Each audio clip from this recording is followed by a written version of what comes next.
love Christ with all of your heart? Probably not. That's a hard stunt to pull off. So you could bring heaven here. Or hell. You are not where you think you are. And you are not talking to who you think you're talking to. If I'm not going to lie in front of my God, then I truly don't care to lie in front of you. No, I think that's some of the least foolish things you've said so far today. I don't even know how to take that. Is that like... You're not getting control of my tongue. Slavery that you've walked into. You've put the shackles on your own hands. How many women can you stand? Let me tell you. And that really changed me, and permanently. I know one day I'll be answering to that. Well, it looks like you're answering for it right now.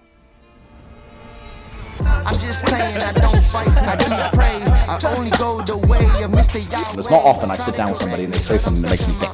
Brother, this was great. I love you guys. Will you give me something to think about? My own damn way. I had a lot of fun on this interview. All right, guys, welcome back. This is, I will say this is my most exciting podcast I've ever done. These two people have been with me since season 1, and you have been on my top list because the way you speak, the way you hold yourself, but most importantly, through your message. And this episode, I pray it opens up the eyes and ears to a lot of people, but I also want to challenge myself and think deeper, because I feel like when I watch you, when I get ready to take notes for guests, I study the way they speak. I study their mannerisms. And yours is heavily hard to follow, because I feel like every time you have a thought, it's like you're truly examining it and reflecting so deep, it's like a rabbit hole. And so it's like very, very hard to track where you go with things. Has that ever got in the way of like your life? Does it ever get daunting reflecting that much? Well, it's much more of a benefit than a cost. I mean, when I wrote my first book, Maps of Meaning, I started when I was about 20. Wow. And then I wrote for 15 years. And I was writing 3 hours a day. And I was thinking about what I was writing about pretty much all the rest of the time, although I also did a PhD in there and was doing scientific research. And that was kind of a break in some ways from writing the book. At that time in particular, I would say that was somewhat overwhelming because of the volume of thought that was associated with that and how much I was digesting and reading. And I straightened up my life a fair bit probably to deal with that too, and that helped. But mostly it's a benefit, as far as I'm concerned, to be able to delve into things and to be attracted by ideas and to be able to deal with them. It's very exciting. It's ridiculously exciting. It's an adventure. adventure. I'm dealing with things all the time that are so interesting that I can hardly even stand it. So that's really something, you know. I mean, that's what people want in their life. There's a question you hate, and it's, do you believe in God? And I love your approach on that. Oh, people don't know what they mean when they ask that question. So I would love you to elaborate on that. It's nonsensical. Well, because what people usually want, Christians do this to me mostly, what they really want is they want me to validate their theory of belief. And they don't even know they have a theory of belief because they think what belief is obvious, and it's not obvious at all. Like, is belief your willingness to verbally assent to the reality of a set of facts? Well, that's what an empiricist would say, or a rationalist. And most Christians who ask me that question are rationalist empiricists, and they don't even know it. And so they want me to say, well, God exists the same way a table exists. And that's just not helpful. That isn't a helpful question. It's not formulated properly. And then there's many other forms of belief. So you can say one thing and do another, right? Then you might say, well, then what do you believe? Do you believe what you say, or do you believe what you did? And I mean, people are full of contradictions like that. Well, and so I would say, I love that. Generally speaking, what you do is a much more precise and accurate marker of what you believe than what you say. Now, if you were fully integrated, what you say and what you believed would be the same thing. But that's pretty damn rare. And people will say, well, I believe in Christ. And I think, you do you? Really? Look at your actions. What's the evidence for that? Are you moving mountains with your faith? And if you're not, then you might ask, well, just how deep is your belief? Because in principle, if you have sufficient faith, then you can move mountains. And so, and is that literally the case? That's a stupid question. So He spoke in parables, so if you knew him, you knew what he was saying. we move mountains all the time. We use like earth moving equipment to move mountains. We can move mountains, but and to some degree that's a manifestation of faith if you untangle it sufficiently. But when you read the biblical texts, for example, there's part of what you need to bring to bear on the stories is a bit of imagination. It's not a collection of scientific texts. That's not what it is. It's not even close to that. That's not what it is. So, and most people who say to me, do you believe in God? This question's just a trap. And the trap is, are you willing to tell me that what I believe to be the case about what I believe is true? It's like, no, because we're not coming at the question from the same perspective. So, and then people are irritated at me because they say, well, you can't question what the person means to believe. And I say, well, that's what they're doing to me. So I see absolutely no reason why turnabout isn't fair play. Do you believe in God? Do you believe in your belief? What exactly do you mean? And you're going to ask a question that there isn't a deeper question than that. That is the most intrusive possible question. And what, you're just supposed to, that's just something casual? It's not casual, not in the least. What did they say? By their fruits you'll know them. Right, well, there you go. That's the right answer to that question. I was sitting and I'm praying. I'm like, God, like, I know that question is pointless, right? Because obviously by your works, I know that you know that there's a creator out there and you're doing in every decision you can to not only please him. I don't know if he's out there. Not sure exactly where he is. Well, okay, fair. But so I was praying on it, and out there under the bed. There's the question, and it came to me, and this is it. This is the question that I would replace that question with. Mm-hmm. It's, do you love Christ with all of your heart? Probably not. That's a hard stunt to pull off.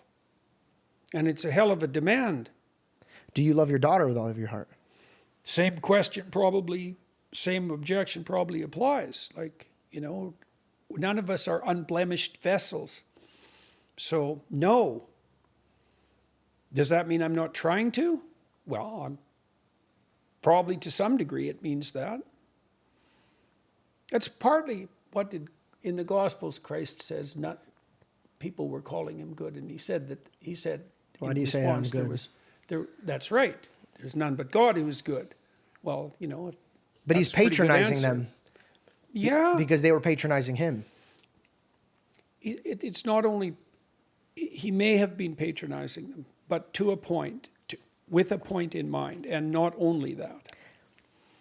My mom used to always say, the only person you should look up to is Christ and the way he moves. And he was never disrespectful. The worst thing he ever did to somebody is let them go to their own decisions.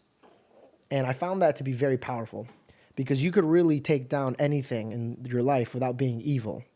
To be strong is to put the armor of God on, from my perspective, right? Another man might not see that. But the armor of Christ, it's actually pretty magnificent when you put it to the test. What do you mean?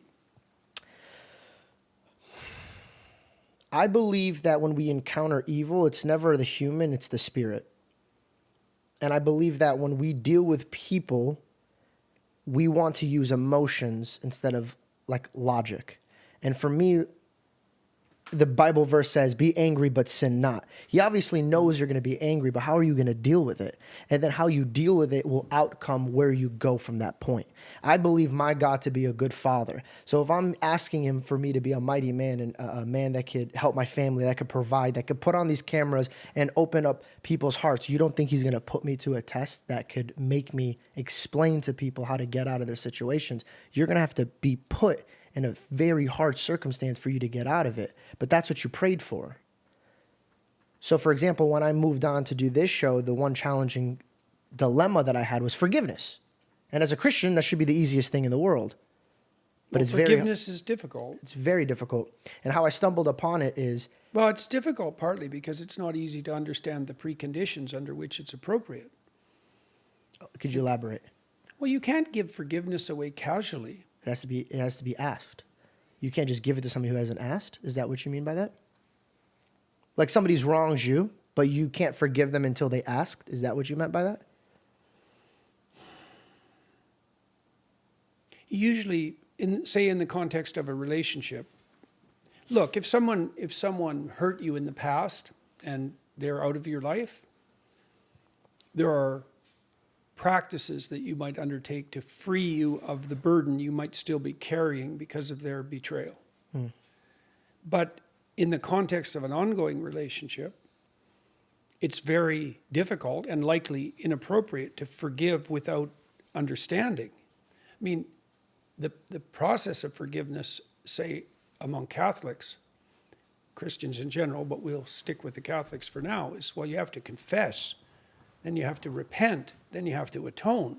Like, there's a process. Yeah. And so, if I'm having a fight with my wife, let's say, or vice versa, and we're coming across an issue that's really quite sticky, and maybe there's some betrayal, real or imagined, involved, we have to get to the bottom of things. We have to sort out what happened. We have to set it straight, and then we both have to swear not to have that happen again. And then you can forgive and move on. But it's not like whitewash. It's not like you can paint over a situation. You have to deal with it. And then you're a fool not to forgive under those circumstances, because otherwise you propagate the cost. But these are very difficult things to manage. What would you say, excuse me, in a situation where a person has done you wrong, and maybe that person doesn't see your point of view, they don't want to accept your point of view, and they think that they haven't done anything wrong, so they don't want to, they don't want to level with you or come to an understanding so that you are able to forgive them. In those situations, would you say that it would be best to kind of reflect on yourself, so kind of forgive them in a sense that you're forgiving them for yourself, so you don't hold that burden, but you won't forget what they have done, so you realize that maybe they have a specific role in your life, and you treat them as that because of how they've shown themselves? Well, the situation you described is a tricky one, and it's hard to give a generic answer. But one of the things you can do if you're attempting to deal with someone with whom you're struggling and have a conflict is, if they're not listening to you, you can stop talking. Right, that's very effective. So there is a biblical injunction in the Gospels not to cast pearls before swine. Okay, so now that's a very harsh statement, but it means something. It means something very particular. It means if you're attempting to communicate and you are not being listened to, you are misperceiving the person you're talking to and the situation that you're in. You are talking to someone other than the person who is there, and that's why they're not listening. Now, you might not be wise enough to fix that, but one of the things you can do is stop talking. This is very useful. I mean, purely practically. If someone isn't listening to you, you should watch for that. If they're not listening, you should stop talking and you should start watching like a hawk, because what's been revealed to you is the fact that your understanding of the situation is radically insufficient. You are not where you think you are, and you are not talking to who you think you're talking to. Now, if you cease talking and start watching and listening, they will tell you who they are and what they're up to. Now, that might take a while, although it generally happens faster than you'd think. And then they'll tell you. Right. And then the communication will start to flow again. It's a remarkable thing to try, and I've seen it happen. Well, they've seen it happen. We literally, I was just dealing with a situation like that, and it's so funny. You guys will know exactly what I'm saying, where I said, God just kept telling me to shut up.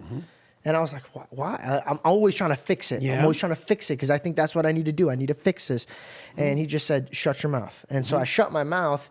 And in the process of forgiveness, I'm over here just trying to be high and mighty, right? Because I hold the cross. And so I think I have to walk a certain way and talk a certain way. And pretending could be exhausting. And so I just straight up was like, I'm going to be real. I'm not going to lie. If I'm not going to lie in front of my God, then I truly don't care to lie in front of you. So when I told God, no, I don't want to forgive, but that is not being obedient, So I told him, I go, I'll walk in obedience, but I don't want to walk in obedience. And I've learned that that's still walking in obedience. So through that, I realized that the ones that I disliked, because I've walked with God, even though I didn't want to, it's like when your father says, come, you're going to see it from his perspective. And when I saw it from his perspective, I started to realize that the one I'm angry with is literally me. I am looking in the mirror. This is the same type of person. And so I'm realizing that we all have our own, quotes, demons that we're dealing with. And for me not to forgive is foolish, and it throws away my... Well, why would you... One of the things you might ask yourself is, why would you not want to forgive? Because I've done it 100 times over, and I'm sick of it, that I've given you my forgiveness, and you keep coming back and damaging me over and over to the point where it's like I'm exhausted. I can't do this anymore. And through this, where I let go of it was...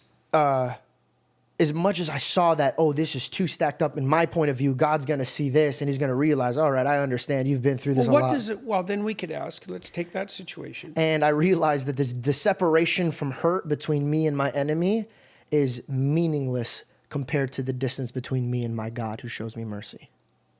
Well, let's say that you have forgiven someone multiple times and the transgressions continue. Well, so then you might ask yourself, well, what did you mean? What did it mean when you forgave them? Like if I just say to you, this is another example of the shallowness of just saying. Like I could say to you, I forgive you. I could pretend to myself that those words had significance, but if the problem that's at hand hasn't been addressed, then those words have no meaning. Like, and you can't force yourself to forgive someone. That isn't how it works. Forgiveness is actually extraordinarily difficult. Like it means making peace.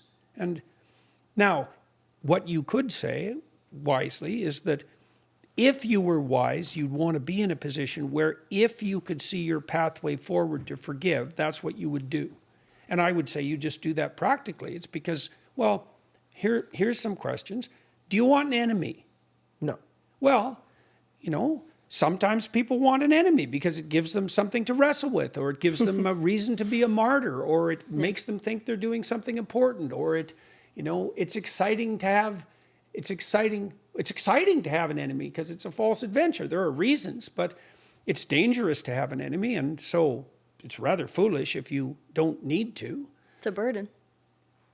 It's definitely a burden, and especially as the number of enemies mount and their seriousness, right? And it's a true danger. And so plus it's very exhausting to be angry and bitter and resentful, and it makes you hopeless and depressed. And so that seems to be relatively undesirable unless you want to be hopeless and depressed. And so if you were wise... People search for that, though. People want to be in that predicament.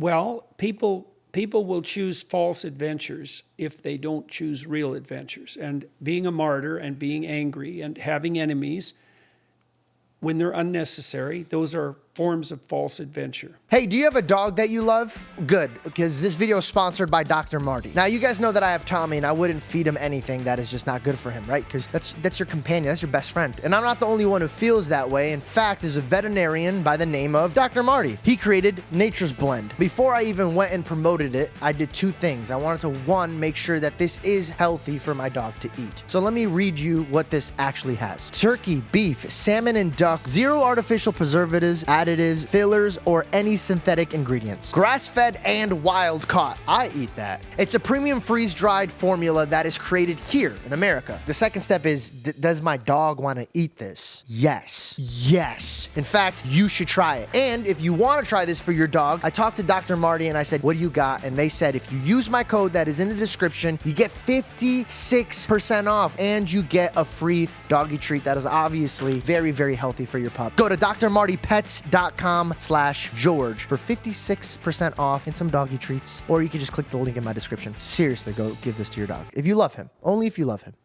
You talked about making peace, and in that circumstance when I was weak and I was at my lowest, I realized that every time I leaned on my understanding, I fell, but when I leaned on his word, it would set me free. And I really took into consideration that people would be like, you believe that God's here, why doesn't he come here? And I'm like, he is here. He first was the Word, then he was flesh, and now he's the Word again. So when I went to the Word and I was angry, the only thing that I could see is God didn't say be a peacekeeper. He said be a peacemaker. So yeah, well, it's hard to make peace. how do you do that when the other person doesn't want to play games? I can't dance with him if he doesn't want to dance. Right? So does that make you the evil one? Have you not figured it out? Well, that's a good question. That's a good question, actually, because one of the things you can come to understand is that as you become more sophisticated, you get better at making peace. And so then you might ask yourself, if you were as sophisticated as you could be, could you make peace everywhere? And the answer to that is, well, that's the limit case, and you likely fall short of that. In a more realistic way, if you're striving to make peace with someone and they reject it, then, well, that's a good time to reconsider your approach or possibly to turn your attention elsewhere.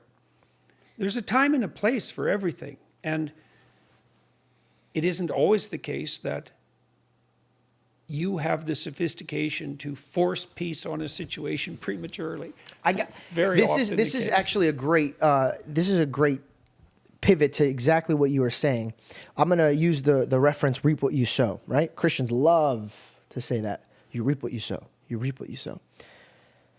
But when I'm studying this and I'm looking at it, I realize how much more God has his hands on this than we understand. A farmer, it's a beautiful parable, right? A farmer who's reaping what he sows cannot control the weather, cannot control the soil, cannot control the environment of animals coming and destroying it. There's so much more that God has his hands on that I've truly came to the realization that, for example, I'll use this interview, right? I could prep and have this conversation with you, but I would rather lean on God walking before me and taking control. What does that mean practically when you're interviewing? What was that? What do you mean? Well, if you're allowing God to take control, what does that mean? You contrasted that with what you might do if you were prepping.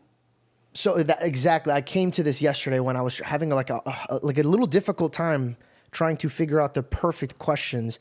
But then I was starting to get anxious, and then I said, why am I anxious when I should put my faith in him and not me? So I could prep for 11 days in a row, but if I give him the ability to God is a gentleman, right? In every direction, he gives you the free choice. So I asked him, please take this situation and blossom it in the way that you would like it. Every situation that I'm at, when I ask a certain type of way, like when we go into prayer, which I want to circle back to, because that's a very strong point that I feel like people don't even know how to pray. But when I pray, when I was not wise in my faith, I would pray and ask him what I'm demanding. And it's like a genie type of thing. Yeah.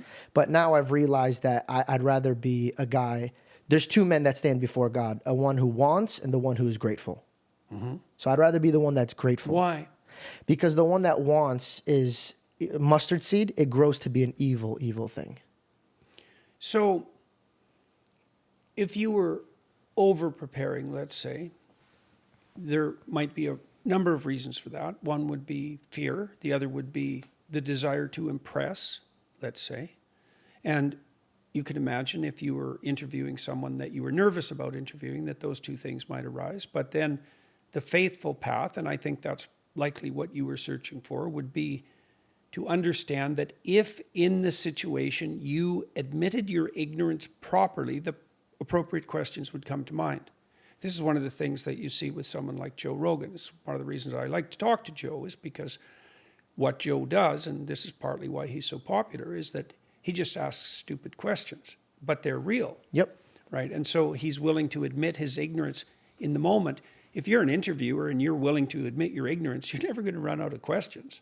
And then you don't have to. I mean, you want to prepare to some degree, right? Because you want to know who you're talking to. You want to be contextually aware. But I want to respect your time. Yes, that too. I want to respect your time because... You had a question earlier. Do you remember it? Just a bit ago. I think I was going to add on to when we were talking about forgiveness, but Yeah. I like the position where we're at. Okay, But I okay, appreciate fine. you. I'm so sorry. I'm just like... No, not at all. But I do think that is very interesting because I think so many people's pride get in the way, right? Of course, when we sit with you, I mean, you're a doctor in psychology. the knowledge that you have in psychology, no matter the hours that I sit trying to learn about psychology, I will never come to know as much as you know in this, because this has been your career your whole life, right? So I think that it's interesting because, yeah, a lot of people would sit here and try and act as if like they know what you're talking about and they're on the same page and they know this information too. Yeah. Whereas when you can be humble and you can put your pride aside and be like, actually, I don't know about this, and the information you're giving me is something that I'm not well versed in, then you can find a deeper conversation. Well, it also, that's a good observation, because it also makes you actually a better interviewer for your audience. I mean, one of the things I used to tell my students in my classes was, if you have a question, ask it. Now, you're going to reveal your ignorance in the question, and you're going to be afraid because you'll think you're the only person in the room that doesn't know. But what you'll find out is that everyone was having that question, assuming you were paying attention. And what you've actually demonstrated is that you were the only one courageous enough to admit it. Right. And so you can be a very effective interviewer and know very little, as long as the questions you ask are actually real questions, right? And then they don't have that pretense that you described of pride, right? And very good interviewers, that's what they're like. They're following the thread of the conversation. And so it is a good example of a path that's both divine and humble. And it's humble because you can't walk that path without admitting that you're ignorant. And it's divine because if you admit your ignorance forthrightly, you'll receive what you need to rectify it, and much faster than you generally think. When my daughter was learning to run businesses, we were frequently surrounded by people who claimed to be expert at such things, and it was difficult for us to begin with to distinguish between the wheat and the chaff. And she would ask these experts stupid questions, which they were frequently unable to answer in any comprehensible manner. And one of the things she learned quite quickly was that if they couldn't answer the stupid question, it was because they didn't know the answer. And I had encouraged her whole life, like her brother, to ask stupid questions, because you actually only have to ask a stupid question once. Right. Right. Yeah. Right. Unless you're stupid. Generally, unless you're not paying attention. Now, people do differ in their intellect, and some people can catch on faster than others, and some people need more basic explanations, more thoroughly developed than others. But most people who are paying attention can learn, right? And so willful blindness is much worse than lack of intelligence. You wrestled with that, and now you pray that others don't. Meaning? Willful blindness. Well, willful blindness is a great temptation, right? It's the most subtle form of lie, willful blindness. When you could know, but you turn away.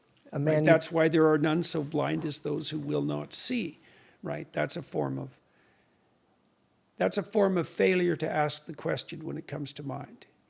You said people do that all the time. You said it in a beautiful way when she brought this up. You said you led with fear, the same way that I may have started to lead with fear when I was preparing for this. I journal a lot, and the reason I journal a lot is because I feel like I have so many fluttered thoughts that I know that if I write it down, I have to choose the most important thought that I have. And through my journaling, I found that I'm at my strongest stage when I fully focus on my fear of the Lord. And that's where wisdom begins. I believe that when I fear the Lord in any direction, failing him as a son to my mother, failing him as a interviewer and an opportunity to share the gospel, in any direction, if I focus on failing him, then no disrespect to you, I wouldn't care about failing you. So my fear that I had right here, when I challenged it, changed my perspective on who I should care more of failing. It lightened up the load of failing this interview. So would you not say that a man who fears the Lord is fearless to the earth, making him the strongest in the room? I would say that, but I don't know precisely how you derived that conclusion from that introduction. That's not a criticism. No. I'll explain. So, yes, I believe that. So people tell me, upon occasion, frequently, that they admire my bravery. But they're not right about that. That's not right. Because you're I still just scared. fear different things than they do. Yes. So, and I think it is that is related to the point that you're making, because you need to know what to be truly afraid of. Okay, so you could be afraid of the opinions of men, and there's reason for that.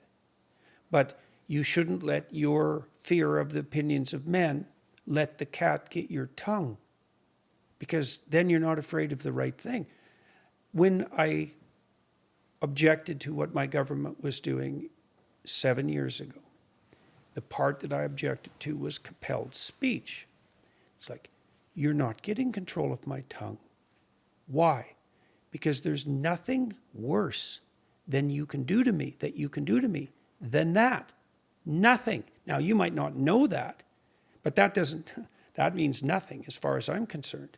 So I was much more afraid of losing control of my tongue than I was afraid of losing my job. Why would I want a job if I had to lose my tongue to keep it? That's insane. It's far worse than insane. It's the very pathway to insanity.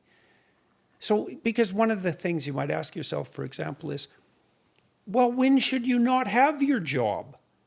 Like, no job is worth an infinite price. Well, here's a criteria. If you have to lie to keep it, well, why would you want that job? Unless the job you want is like professional liar. So for me, once even Entertainment. this was even true with the university, is that if the cost of me maintaining my university position is that I had to falsify my language, well, then what that means to me is that's not a place I want to work anymore. So, and that is, part of that is, say, fear of God, the fear of God that's the beginning of wisdom. Now, there's one of the most powerful presumptions, proclamations in the biblical corpus is that there is no better guide than the truth. And that's meant practically and theologically. It's actually meant. It's like, the statement is very straightforward. But whose truth?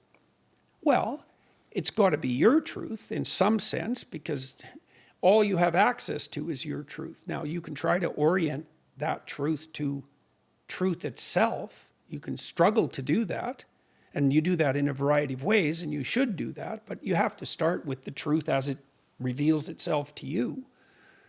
But the notion is, and it's a very practical notion, and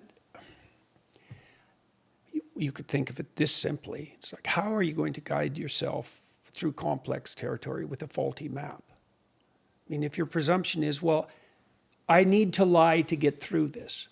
Well, Fake it till you make it. well, that's slightly different. That's slightly different. That's an interesting variation, because sometimes when you adopt a new position, you have to act out the position before you're expert at it. And so sometimes fake it till you make it isn't a lie. It's just what you need to do when you've made a status transition. But often people will fake it instead of making it, and that's a very bad idea. I think they fall into this trap when it comes to vanity. For example, this industry that I'm in, they'd rather live out an idea in front of people. I mean, it doesn't even have to be this. It could be anyone else. Like when it comes to credit cards and chasing a life that you don't even deserve yet. And just to show people that you're there, you're setting yourself up in your own bondage. It's slavery that you've walked into. You've put the shackles on your own hands by pretending and punishing yourself, trying to keep your head above water to please the people around you. Yeah, that happens to people. And I feel like that happens a lot when you chase vanity. So you were saying perspective, and every time that you came to the conclusion of making a good truth in your eyes, your perspective was most likely in the perspective that God was seeing it at. Well, I don't know if I would be presumptuous enough to assume that, but what I did try was to, and I do try, was to make sure that I could feel firm ground under my feet. Now, you can feel that, and if you're careful with your words, if you're putting on a show, you will become self-conscious. And the reason for that is because putting on a show is an expression of self-consciousness. Putting on a show means it's about you, by definition, right? You're displaying yourself for status, for example, to be the smartest person in the room for whatever short-term, self-centered gain you're currently after. Well, that makes you self-conscious. Okay, so one of the things you can do while you're speaking is you can feel whether or not what you're saying is making you self-conscious. And if it is, you can stop saying that. And that's a great relief, because there's actually very little that's more uncomfortable than being self-conscious. Now, if your words aren't designed to suit yourself, then they won't make you self-conscious. And there's nothing better than that. And then people will trade that. They'll trade that. It's like the pearl of great price, you know. They'll trade that for something of much lesser value. And that's foolish. Now, you know, sometimes there's a conflict because maybe you're called upon to say something that's going to cause you trouble in the short term. It's going to interfere with your perceived status, or it's going to cause you financial trouble even in the short run. And so you won't do it. You don't do it. But all you're doing is sacrificing the greater to the lesser. And see, I learned this partly by being a clinical psychologist. So one of the things I learned from being a clinical psychologist, and also in my own family, was that if you have a disagreement with someone and you pretend that you don't, all that happens inevitably is that the disagreement deepens and multiplies and extends over a much longer period of time, even forever. Resentment. Yes, that's certainly one of its manifestations. Yes, well, resentment and lies, you know, like if we're in a relationship and I have to see you every day and there's something you do that annoys me, well, let's take that apart. So there's something you do habitually that annoys me. Okay, there's two possibilities. One is you're annoying. One is there's something wrong with how I'm looking at it, or some intermingling of those. Now, I could bring that up. Now, you might say, well, how would I bring that up? And I would say something like, when this happens, I find myself irritated. What do you think about that? And now I have to really want to know, because part of me is going to think, well, I'm hoping that it's you that's annoying and not me that's stupid. But I might be stupid. So I'm going to put it out there neutrally. It's like, let's sort this out, because I'd rather not be irritated with you. And so if you can figure out why I'm blind and you're fine, you tell me, and I'll do what I can to sort that out. But if we figure out that you're annoying, then let's see what we can do about that so that I don't have to be annoyed with you every goddamn day for the rest of my life. Right? And that's a war, right? And that's often the sort of war that people don't want to have. And it's certainly the sort of thing they'll turn a blind eye to. But if you have 30 of those things with your wife, you're done. Your marriage is done.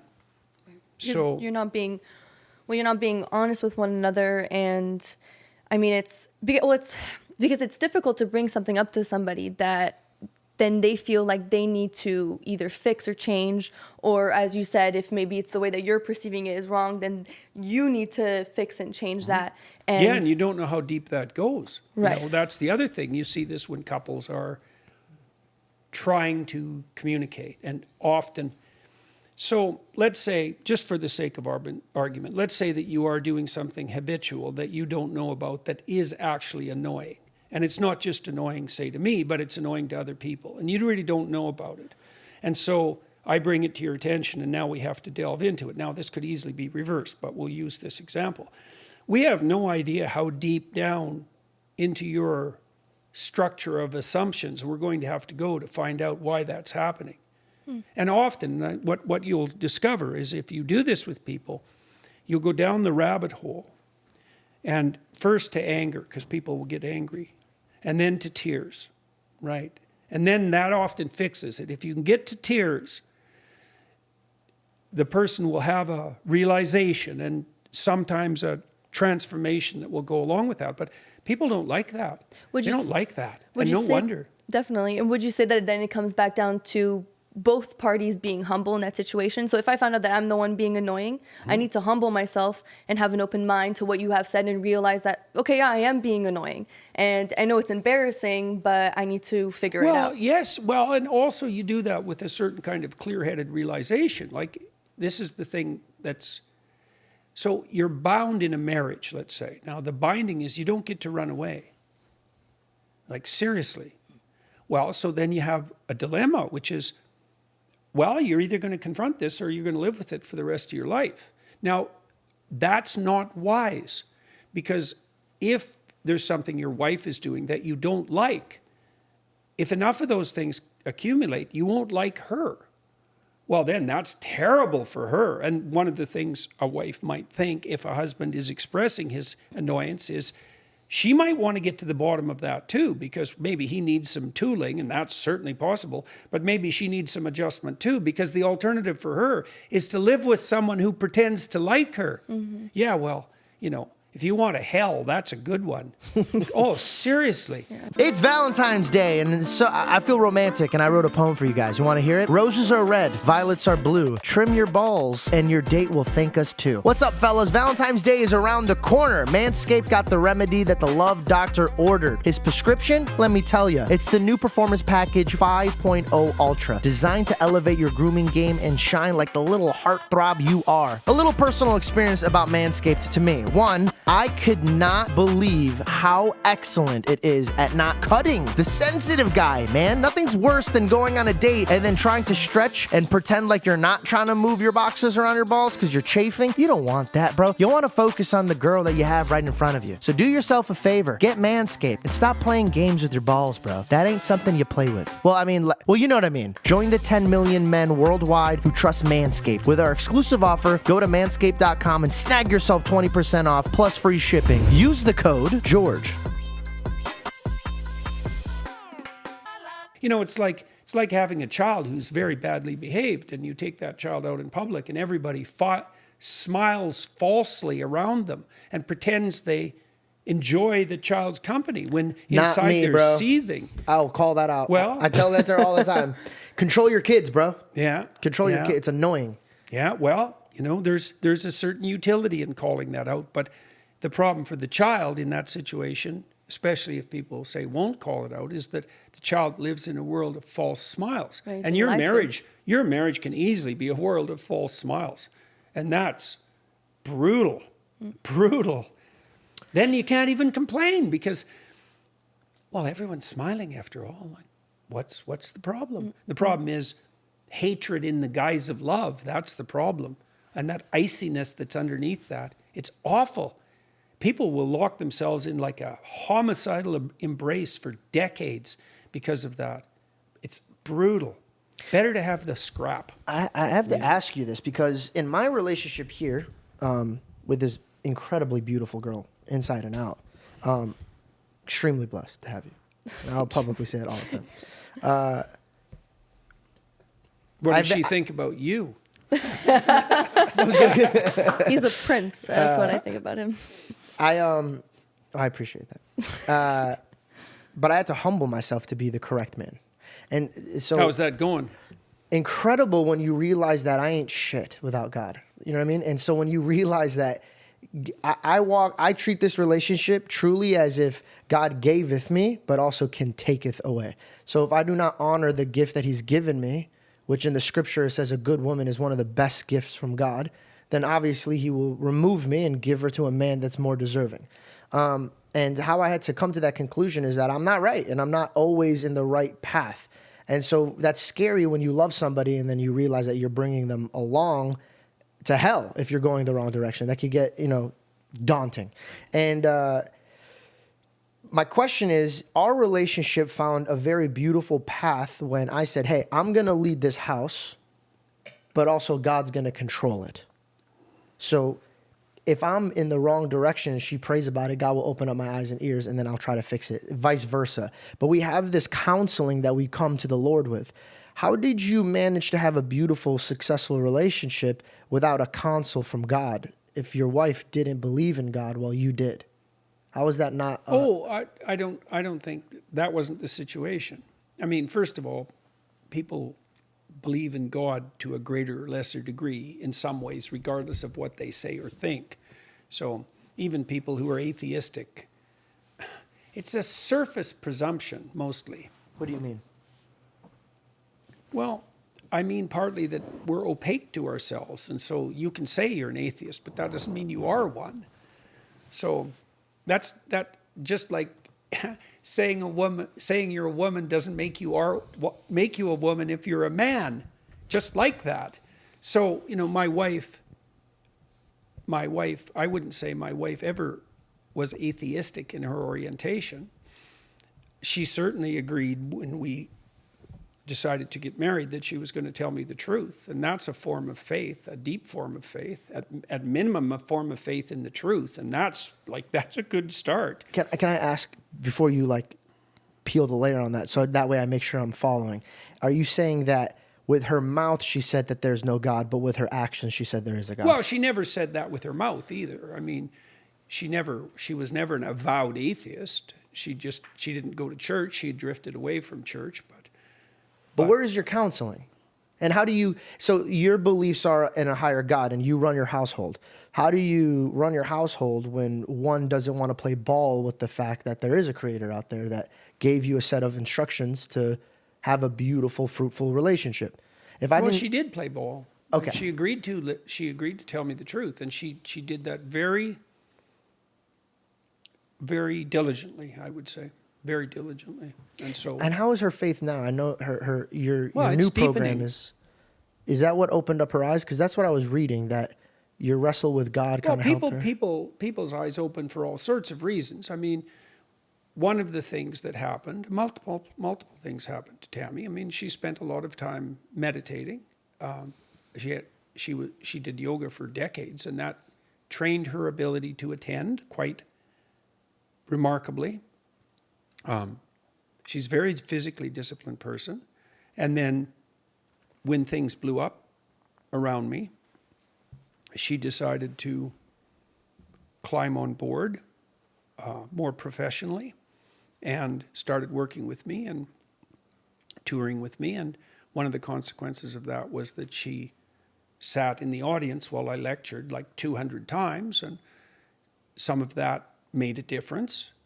And then she became very ill and just about died, and like every day for 8 months, and just about starved to death. And I'm sorry you had to deal with that. Yeah. well, that was just one of many things that was happening at the time, because I was That's also tough very to deal ill, with. and my daughter was very ill. Yeah, well, it was quite the ringer, and so that also forced her and invited her to take herself and her life more seriously. But it wasn't just the suffering, because one of the things that happened too, as a consequence of her developing a fatal illness, was that she came to the realization that her life meant more than she thought it did, not least because she saw, especially in her son's reaction to the news, how much her absence would mean to him. Wow. And so that's a lot of factors that were at play simultaneously. There's more than that too. There's a factor that I just can't stop thinking about, and it's, as a Christian man, what did it do to you to see your loved one, God forbid, almost leave without knowing God? And we know the repercussions of that.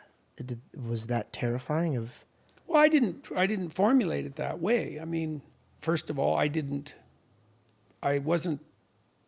was I not judging her? I never formulated what was happening to her in those terms. I mean, what was horrifying about it? Well, it was horrifying. It was terrifying, painful. Not terrifying, painful to see her suffer, but was it terrifying to see her suffer in the absence of sufficient faith? No, I'm just saying, if God forbid she passes because away. she developed that very rapidly as it became necessary, increasingly necessary. I mean, Tammy decided very early on in the process that she was going to accept what was coming her way, and that she was going to make whatever changes were necessary and were offered to her, and that she accepted what happened to her with incredibly good grace. She's a very strong person. And so she was disciplined before that, so it's probably easy for her to. Well, that certainly disciplined. helped. Yeah. Yes, definitely. What do you think a man needs to be able to go to heaven?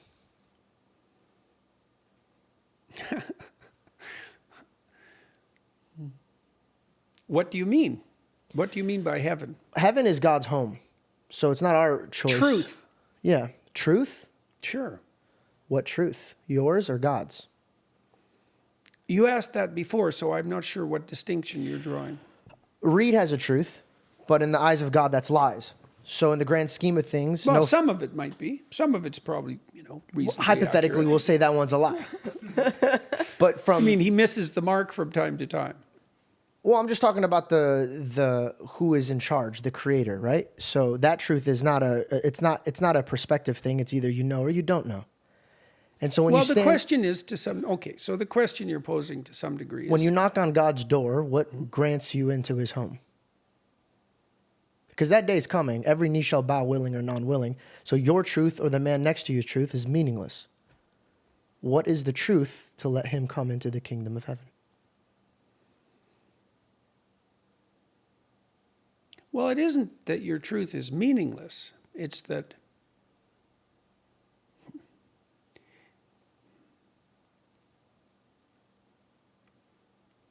see, this is where the words get tricky, because modern people tend to think that truth is a set of descriptions of facts. But that's not what the truth is. The truth is, for example, the truth is the process the truth is your willingness to make manifest the process that enables you to learn and progress. Right? That's closer to what the truth constitutes, a process. That's why the truth is often represented as a spirit, right, rather than a set of descriptions. This is partly why I take offense, let's say, to some degree when people ask me if I believe in God. It's the same problem. People think of truth as something like fact, and that's not what it is. That's one tiny aspect of what it is. I think that's the So, first and then thing you said truth, my truth, your truth, rather than God's truth. Well, see, whether those two things are distinct to some degree depends on how you conceptualize yourself. It might be true that you want something right now, let's say. And you might say, well, that's not a want that's in keeping with the ultimate and transcendent truths, and that could well be. But the problem there that you're facing to some degree is that you've identified yourself with that local want. So when you say my truth, when you're talking about, I don't mean mine personally, I mean personal truth, and you say that's in opposition to God, I would say, well, personal truth is in opposition to God in proportion to the degree that that person is self-obsessed. See, because yourself, the way you conceptualize yourself could be much broader. And then your truth would be more tightly aligned with what was transcendent. So, for example, look at it this way. Let me make it relatively straightforward. So, when you get married, the difference between you and your wife is supposed to disappear. Okay, so let's think that through, like really practically, not theologically, just practically. Well, why should that border be erased? Well, the reason is because the border will be erased. Because if you're going to live with someone for the next 50 years, they're as much you as you are.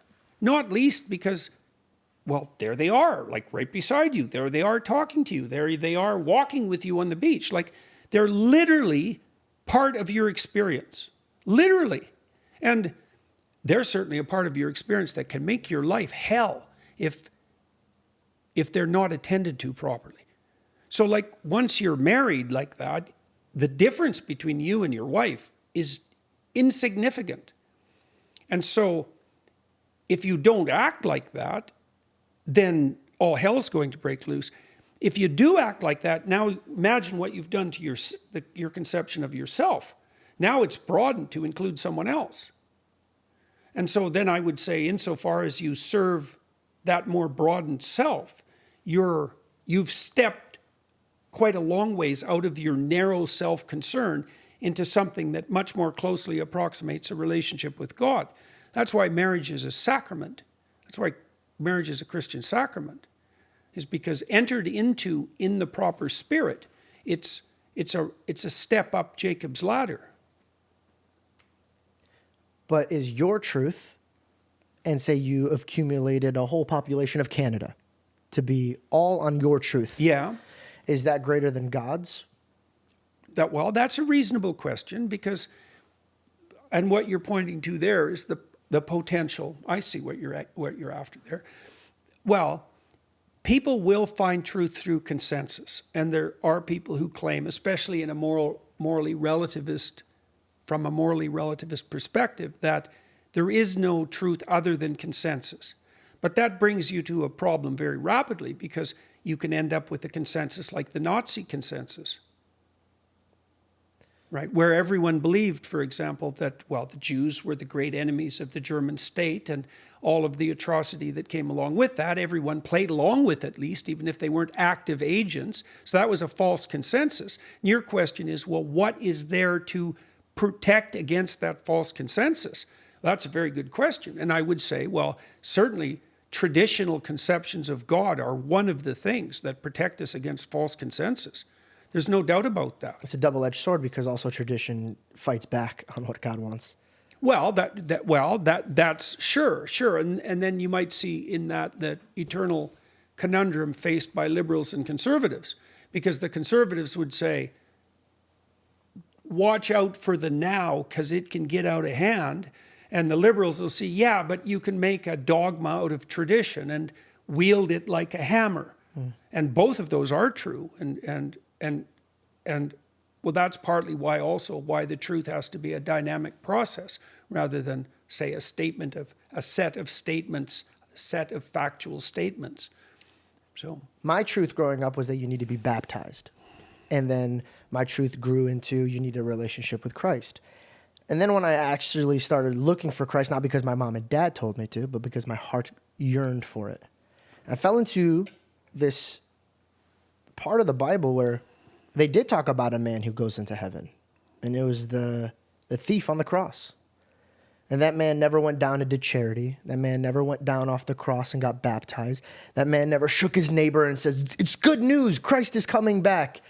But he looked at Christ in his face amongst everyone who stared at him, and he said, he is the King of Kings. He is the Lord of Lords. He is the one true God. Do not forget me when you go to heaven. Mm-hmm. And God said, I tell you today, you will be with me in paradise. Mm-hmm. And what do you think that means? Because he knew who God was and what he was doing for him. Okay, and what's the implication of that? The implication is, regardless of how much you emphasize or manifest your truth will never be bigger than God's. Okay, well, I would say, with all due respect, that's close. Fair. Well, okay, I take that with respect. With respect. Yeah, close. Well, I think that, like, you're on the trail of something there. So there's an idea that no matter what your sins, if you confess, then you can be forgiven. And in some ways, to confess is to admit your insufficiency in relationship to something higher than you. That's a good way of thinking about it. That is what happens to that thief. So he's a bad guy, but on his deathbed, he recognizes the truth, and that's sufficient to redeem him. Now, in practice, people criticize that sort of idea because you might say you could play both ends against the middle then, and so your best bet is to be like hedonistic mafioso until you're 85, and then to, repent on your deathbed. And that's a cop way out, because I know. That's my point. Yeah. Because they love to say that. They love to say, but remember, God doesn't judge your actions; He judges your heart. You can't hide your heart from God. So in the scripture, it says it's better for you not to know and do that crime than for you to know. Yes, definitely. Exactly. Yes, definitely. So the problem with a deathbed confession is that in order for it to take, you have to get to the bottom of things. And if you'd accrued up a whole hell of lifetime catastrophe, you'd have to face all that. Well, it also comes with regulations, right? A judge, for say, is standing before you, and you, in your heart of heart and your truth, is I was checking on my toddler. I thought he was choking, and I accidentally hit a red light. And the judge does not care because you hit the red light. So he's judging you on what your crime was. Now, he could show you grace, but you still did the crime. So it is in the hands of the judge. So when you stand and tell your truth to the judge, it's in his hands. So when he gives you rule books, like, for example, how you judge your neighbor will be measured to how I judge you. That's a very big standpoint. When it came to forgiving other people, I asked God, why should I forget other people? Like, why? Because respectfully, F that dude. I tried over and over and over again. Why would I? And then when I get hit with a fierce statement of how you measure how much you forgive somebody, I'm going to take that same measurement and measure you with it. Yeah, well, that's an inevitability. That's another example of the pragmatic utility of those injunctions. So you could imagine if you're a habitually harshly judgmental person. And so everyone around you that interacts with you comes to experience that. They'll reflect it. So you will be judged by the standard that you use to judge others. That happens almost immediately. Yep.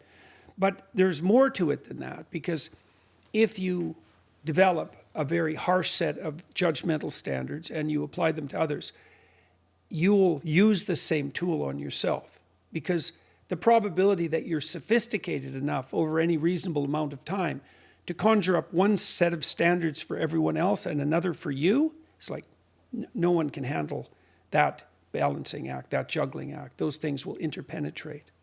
And so that is relevant to an issue that we discussed earlier, which is the issue of forgiveness. I mean, part of the reason that you want to do what you can to set yourself up so that you can forgive is so that the same grace will be extended to you. So, for example, if we go back to a concrete situation, so you're married to someone, now you're going to interact with them tens of thousands of times, right? And so you will encounter problems together, and sometimes there'll be problems that you cause, and sometimes there'll be problems that he causes, or some joint contribution. Well, whatever grace he shows you in the negotiations when you're at fault, that's exactly what you'll reflect back as the marriage progresses. Obviously, because, well, obviously, how else could it possibly be?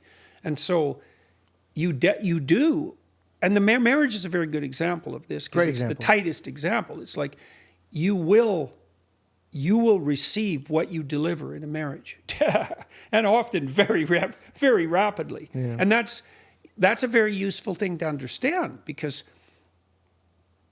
then you can ask yourself, and this is the same gospel injunction about wanting to be treated like you would, treating others like you would want to be treated. It's like, that's something you really want to apply to your wife, not least because you're stuck with her. Like, she's a mirror. She's a mirror. So you're saying it's kind of when we're in a situation, and if he's, not showing me, quite grace, and he's taking things very harshly, and he's being very hard on me, then it's kind of the way that he's treating me in this situation. I'm going to be like, I'm going to remember that for when the roles are reversed. Well, partly it'll be conscious, but partly you'll just come to imitate that, and even unconsciously. Because it'll become the pattern of your relationship. Yep. Right. And so sometimes you'll wield that like a club. You did this to me, so now I'm going to deal that way with you. Right. But often it's just more subtle. You don't even know it. No, well, and you practice what you become, and you also become what others near you practice, because we're very imitative creatures. Yep.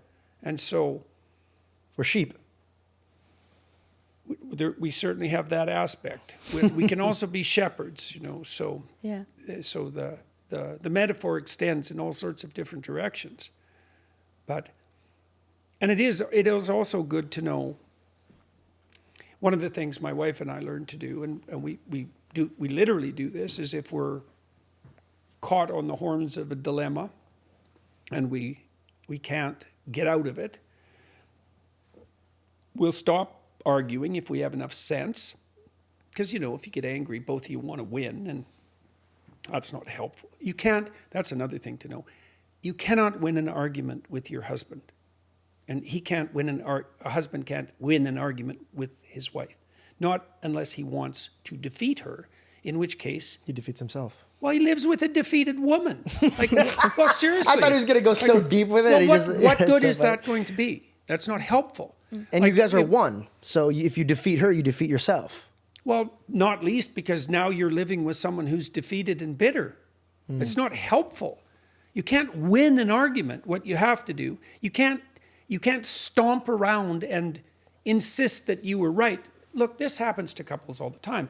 So imagine that one person in the couple is better at verbal disputes than the other. That doesn't mean they're smarter, and it doesn't mean that they're more I just said correct. this. Yeah. You're just good at your skill of talking. Yeah, exactly. Now, so one of the things you want to do, so imagine in a relationship that, so what do you want to do about that? If you happen to be the person who's better at making verbal arguments, well, one of the things you want to do is, if your wife has a problem with you, you want to help her make her argument.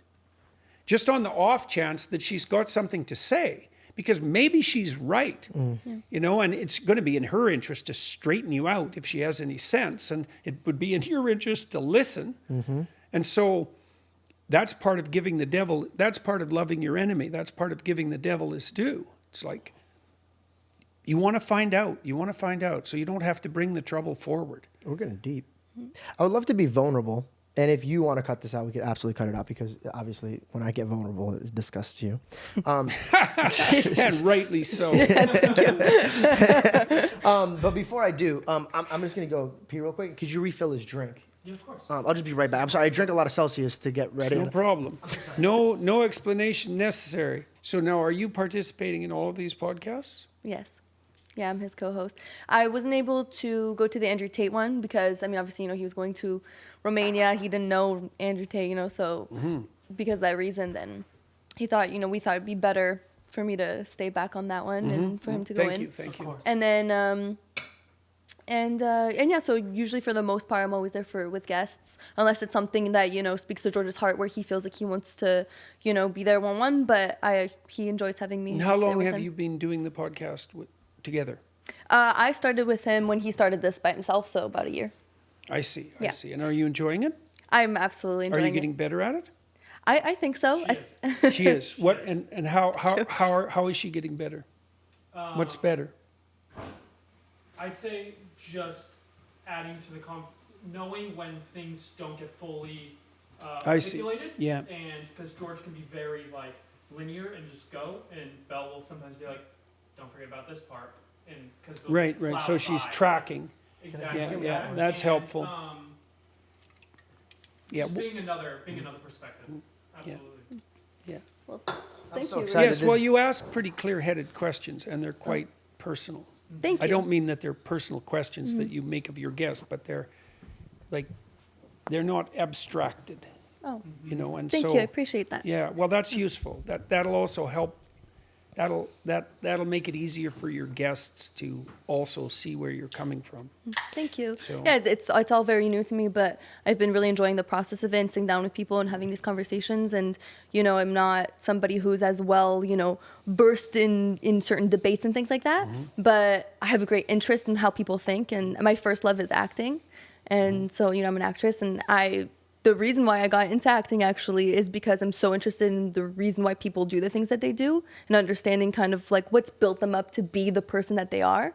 So in a sense, So you can explore that through acting, right, and taking through on characters. different roles. Yeah, and kind of picking apart their lives, and that's what interests me. Many people told me not to have her as my co-host when I started. But the two things that hit me in the head was my friend told me when you do podcasting, you're going to grow rapidly because you start monitoring how you speak, how you talk, and it just makes you have to hold yourself at a level of respect. And then two, she's just I truly think she's this incredible woman. I learned so much from her, and my goal was to teach people things that I'm learning as I'm growing. And so if I'm going to grow stronger and wiser, and I have a platform, why not bring my partner? Well, one of the things I've learned, so Tammy started to do the intros for my lectures when we were touring. Yeah. And to begin with, she was just announcing some of the endeavors that we were engaged in. This essay app that my son and I developed to help people learn to write, and Peterson Academy, this online university that I'm launching with my daughter. And so Tammy would describe them. But then she started to talk about the rules in my book from a personal perspective and started to develop a corpus of her own stories. And so that's been fun. But also I had her, I invited her to ask me, to take questions from the audience and ask me the questions, because there's a Q&A at the end. And one of the things we found, which was very interesting and that we didn't expect, was that the audience very much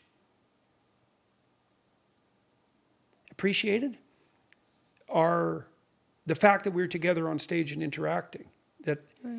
And we learned part of that was, and this is something to know too, is that there are a lot of people out there who've never really watched a civilized interaction between two people in a man and a woman in an intimate relationship. They just don't have that in their repertoire. And so the fact that we were doing this and could do it together, and that she could ask me questions and tease a bit and play and listen, let's say, and chime in from time to time, people found that intriguing, and they also found it comforting in a way, because if people are gathering something of value from your words, they're hoping that the source is real. They're hoping that it's not an act, that it's not show. And one of the ways that you can test that is by watching the person interact, let's say, with their wife. It's very direct, right? And it's a hard thing to fake, especially continually. And so I think it was good for people in relationship to example, but it also helped them ensure that their trust wasn't misplaced. That's very interesting. That's it was that very makes a lot of interesting. We sense. didn't expect that. And I'm at sure all. for your audience, the people in your audience, a lot of people don't come from homes where their parents are still together. Yeah. And so or that's where also they ever talked. right. And Which is why often they're not together, right. because they didn't communicate. Right, exactly. And Communication is key. Biggest Yeah. thing. All right, time to get vulnerable. Oh no. And again, babe, if you want me to take this out, Oh yeah. we can take this I out. forgot about this. And if we don't, Okay. then it'll just be something that I at least got blessed with an opportunity to have a conversation with you about.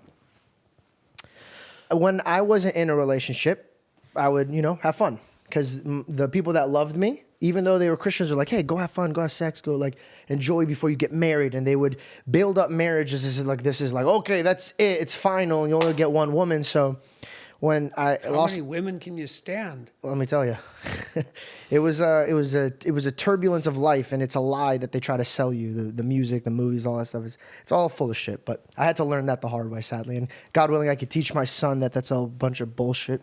Sorry for my language. I know I'm trying to swear. It was a non-Christian man that actually challenged me. What was wrong with it? Is emptiness. It was me searching for a love where my perspective now, my POV now is love is your dance with God, right? So you could find love in the worst case scenarios in life, but if you bring God involved, you could be in the trenches and still have peace and joy. Well, in these relationships that were primarily aimed at sexual pleasure. Yeah. Well, what exactly was the problem with that? Like specifically? Why was that? So many. I've talked to other people about this, and some people. Yeah, I've talked to Russell Brand about this, for example, and Russell had plenty of opportunity for, I guess- extra for casual sex. Yeah. Right. I So think- what was wrong with that? I think every man will have his own version of why it was wrong for him, right? Russell might have a different version of why it was wrong for him. My version was I loved God and I knew that I wasn't walking in obedience. So How did you know? my mother told me. Okay, but why did that stick? Because the scripture says to honor your mother's teachings. Yeah, but it must have okay. So I was embarrassed of calling my mom saying my condom broke. I think I got a hoe pregnant, and now I think my actions so are going to there be was shame led. in front of your mother. Yeah, and now I'm embarrassingly asked my mom to fast so that way I don't have a baby with a girl that I never met and I don't want anything to do with. It's shameful. So why did you care what your mother thought? Because if I fail to care what my mother thought, then what kind of son of a bitch would I Well, be? it depends. I mean, but there are people whose relationship with their mother is disturbed enough so they don't care what she Exactly. thinks. So why did you care what your mother thought? Because God blessed me with two parents that I should kiss the ground that they walked on, let alone care what they think of. Okay.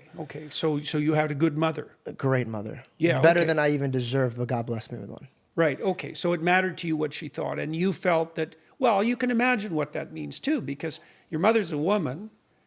So if you were mistreating other women, then, Never did. Never. I was good at that. I was well, good at that. I was good at being able to be honest with them and like, hey, this is a fun time. Even if they were like a girl, like a random, quote unquote, like hoe from the streets, like I would still take them out, buy them flowers, open the door for them. I never disrespected, no matter what class girl was. except for the sex. I say my slang, my line is, I'm a gentleman until the bedroom door locks. And so that's the, like I told you. That was the cover story. I told you I was going to be very vulnerable. But this is the best part is that she knows everything about me. I know everything about her. Well, I Oh, think that how must be horrible. no, but how I see in these situations is that I thought you were going to bring up something about us, and No, I am. I'm just walking my way to Oh, it. okay. But for this part, I mean, that's No. your past is your past, Trust me, so- this is the easy part. All right. Okay, so then an atheist actually said, "You believe in God?" And I go, "Yeah, of course." And I'll have these conversations that I have behind cameras. And he goes, "I don't get why do you go around sleeping?" And I said, "I'll treat the right girl right when God brings me the right girl." And he says, "Well, if he's your father in heaven," he goes, "why would he bring you the right girl when you're acting wrong?" And I was like, "Whoa." So I changed my approach, became abstinent. And through that, I was blessed with the opportunity to meet her. But my behavior didn't change. We didn't wait till we were married. And this is where I'm circling towards, because you're a scholar and I know that you've dove into the Bible in a sense of faith-based like examination and also logically understanding what a parable might be. Like, for example, get up, move a mountain and go that way. When I would have sex with Belle, Shauna, it was aka Belle, I'm so uncomfortable. This is I would ask her to remove her cross from her neck because I wouldn't be able to even perform. That should have been a hint. Yeah. And while she got to the point where she would take her cross off, and sometimes when we carried on through the day, I realized that her cross is off, and that's because of me. And Oh yeah. and that rocked me because I knew that I voluntarily I pushed the person that I love the most in the wrong direction, and I know one day I'll be answering to that. And, Well, it looks like you're answering for it right now. and it was something that was really challenging for me, and it got. Did you learn? I'm getting there. Okay. And I would have conversations with God, and there would be times where we would go a long time without doing it, and then I'd break down to the stupid man that I am today, and I would fall again, and I'd get up, but the one thing that I can't get off my chest and it is stuck there. It's when I asked her to marry me, and I made a promise to God first, and then I made a promise to her father on earth, that when she is mine, I will honor her like my church. Mm-hmm. And there was this thing in my chest, man, like it immediately when I had his blessing, it left me. And I felt like this, like God forbid I had cancer in me and it just died and it left. And I couldn't unshake it. And so we had our relatives over, and she had to go with her father. I had to go this way. So the magic was still, we were dancing between just being engaged. And so finally I was like, we made a promise, like when we get engaged, we're not going to do anything until marriage. And then we were distant. And finally when we saw each other and we were in the moment, obviously we were going to, fail and have sex. But right before we had sex, I looked at her and I had no shame about the cross being on her anymore. And I said, leave it on. I don't know why, but it was so there. That feeling of like, I felt like when God looked at me before, he wasn't pleased with me. But at that moment, he was pleased with me. Okay, what had changed? So I searched for it because I was Okay. like, I feel it. It's a spirit. I feel it. And I dove in the Bible. Where in the Bible does it say a priest has to ordain it, or there has to be another man that tells me, do you take her? Do you take this? And I'm trying to dig and dig and dig. And then I call my friend Cliff, him and his son Stuart. They go around and they talk about the gospel, and he's a great man that I could call. And he always answers. And I'm crying on the phone. I go, Cliff, I can't find where the marriage ceremony is that God blesses a man. All I could find is that when the father gives permission. And then I thought, as humans, when we corrupt God's word, we always place a man in between us and God, that this man has to finish up God's work. And then I thought, well, it just makes so much sense that if I would have taken a woman for her house, all I really truly need in God's eyes is the permission of her father. So now I'm looking through the scripture and I can't find anywhere besides showing the world that I've made a promise to her. And that is now my covenant with her. So what I'm going to is now when I look at her, I don't feel like I have to wait for a man to tell me that you're now married. I made that promise to God. And when I look at her, this woman, I almost feel guilty telling people that that's my fiance when truly I feel that's my wife already. I've made that promise to God. I've already showed it to the world that that is my woman and that's my covenant. What is your thoughts behind this? Am I just a fool trying to look for another way into having sex without any guilt? I think that's some of the least foolish things you've said so far today. I don't even know how to take that. Is that like a good thing? No. Yes, it's a good thing. It's a good thing. And it wasn't an insult to the other things you said. It was an answer to your question about what I thought about what you said. Okay, so what do I make of it? Well, the first thing I would make of it is that you were and are far more traditional than you wanted to think. I mean, because the story you just said had two components that you just told me. Number one was when you were casually sleeping around, you were actually violating your covenant with your mother. Yeah. Right. And you were violating that not least because she was a good woman, she was a good mother. And that meant in some ways, what would you say? She was emblematic of women as such, and you were violating that in your behavior. And so you couldn't face her. My truth was that I told her already. So I told my parents, like, hey, guys, I'm just going to be doing this. And I thought that that's my truth. Right. That's my truth is garbage. Rob, that's what I meant earlier when I said that truth is not merely what you say. Right. That's a good example of that. Now, it turns out that you were traditional in more than one way, deeply. One was that you were traditional in relationship to your mother, but you were also traditional in relationship to the father, because some of what you were doing with women, given that it wasn't smiled upon by the father, violated the basic precepts of your conscience. Now, you might say, why didn't you pay attention to that? That's easy. It's like, well, you can't pay attention to that and have casual sex. So, people will choose the hedonic route in a second.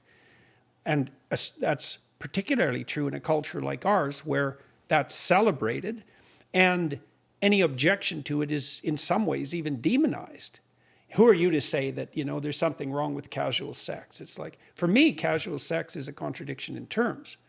I just think it's a preposterous concept, because I don't think that anything that intimate can be casual. Like, intimacy and casualness, they're an not. oxymoron. It's like the unity of diversity. It's in the word intimacy. Well, yes, that's right. It's Right. exactly. It's all It's already in that, and so. Okay, now the next part of it you said was that as far as you're concerned, at some deep level, you're already married. Well, that could be. I guess what I would ask you then is, why bother with the ceremony? Now, I'm not saying you shouldn't at all. I'm not saying that in the least. But Well, I could answer that. Those okay. please my parents. Yeah, okay. Because the scripture does say honor your mother and father. Right. So even if my mom and dad were like, yo, we're going to hang a tree from the ground and light it on fire and that will be your ceremony, even though I don't find that to be true, I am honoring my mother and father to the sacrament that they want. Well, you can imagine that there's multiple reasons. But my mother always taught me to love God more than her, so I have no problem denying her will if it's under God's will, right? So like if God says do something and my mom says do something, my mom has trained me to be a man, to look at my mother as the foolish woman she is in that moment and to lean on God's understanding, not my mother's understanding. So what I want to ask from you is, whose understanding is the truth? Is it my mother's understanding of I need a priest to ordain this and to make it finalized, or do I lean on what I'm reading in the scripture? But again, I'm 31. Yeah, I'm sitting on a camera and I'm explaining my deepest thoughts, and people are following and they're thinking I'm wise. I'm not wise. I tell people this. I'm not a preacher. I'm a man who fears God and loves to talk about it. So my fear is that when I say something like this and another man out in Ohio is like, yeah, I feel the same, and then he goes that direction, well, then it's better. Well, okay, I would say that to some degree, you're falling prey to the same temptation that I heard many young men, for example, in my clinical practice, tell me in relationship to marriage. They would say, why do I need a piece of paper? Like, as far as I'm concerned, I'm married, right? Now, their partner didn't always agree with that sentiment. In fact, generally not. And that's generally the case with women. But their claim would be, well, my heart's already in it. And I think the proper objection to that, and I think you've already touched on that by this proper objection, is that marriage is not only a private and subjectively defined state, no more than identity. As you know, in our culture, we clamor to insist that I am whoever I say I am. Well, you're not. Your identity is negotiated with other people. And a marriage is also not only private, it's also the bedrock of society as such, but it's also an institution that, even in the personal case of you two, will have a branching effect on many, many other people. Your parents, your siblings, your children, your cousins, the people who watch you. And so that part of it, your commitment to the social part of your marriage, which would include the honoring of your parents, that's also important. There's a reason that since time immemorial, people stand in front of their community and make their vow. Now, it also may be that, as far as you're concerned, your heart's thoroughly into this, but your marriage is going to go like this, and the down times where you might be tempted to stray, you may need every bit of reinforcement against that straying accessible to you. And one of those means of reinforcement is, well, you didn't just tell her. You told her and everyone else publicly that this was your decision. And that, but I already did that. I already did it. It's already public. That's the thing that I'm wrestling with. My wrestling is, even if she herself, the one that I look at and now I see as one, my covenant, right? If she's like, I want to get married. Yeah. I'm not wrestling with if I want to please her or please my parents. It's the thing that we were saying, the truth, right? If everybody here says, no, George, this is what I had to do, it's meaningless to me what they feel if it goes against what my Christ feels. So I'm trying to see, what is your thoughts in the Bible? Well, why not bring it all together? Never thought of it that way.